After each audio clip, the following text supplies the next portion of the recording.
అవమానాలు కూడా చాలామంది పడతారు. ఉమ్, కానీ అవమానాలు పడ్డ ప్రతి ఒక్కరు లేకపోవడం అనే పేదరికంలో ఉన్న ప్రతి ఒక్కళ్ళు మాత్రం జీవితంలో ఎదగలేదండి. ఉమ్. ఓకే, ప్రతి ఒక్కరు ఎదగలేదంటారు. ఒక రమేష్ పాకానో ఉమ్, ఇంకొకళ్ళు అయి ఉమ్, ఉండొచ్చు. ఉమ్. ఎందుకు ఎదగలేదో చెప్పగలరా సరదాగా?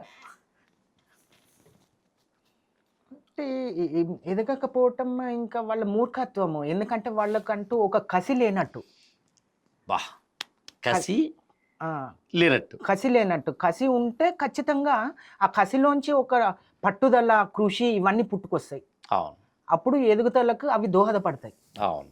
సో మీరన్నట్టు అదే ఎదగలేదు అంటే కసి లేనట్టు. ఉమ్. అంటే మూర్ఖత్వం. ఇంకా తను అంటే ఒక ఆహ్, ఏమనొచ్చు తనకి ఉన్న చోట ఉండిపోతాడు, మూర్ఖుడు, అంటే స్పందించడు, నిస్సత్తువలో. నిస్సత్తువ, ఆ! నిర్వేదం, నిరుత్తేజం. ఆ!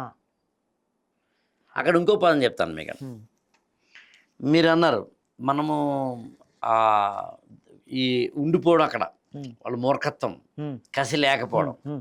కసి కృషి రెండు లేకపోవడం ఆ! పోని. ఆ! దీని అందరికీ మూలం ఉందండి. అదేంటంటే స్పందించకపోవడం. యెస్. మీరన్న హ్మ్. కసి లేకపోవడానికి మూలం అసలు స్పందన తాను లేకపోవడం. ఆ, తనకంటూ స్పందన లేకపోవడం. లేకపోవడం. యెస్.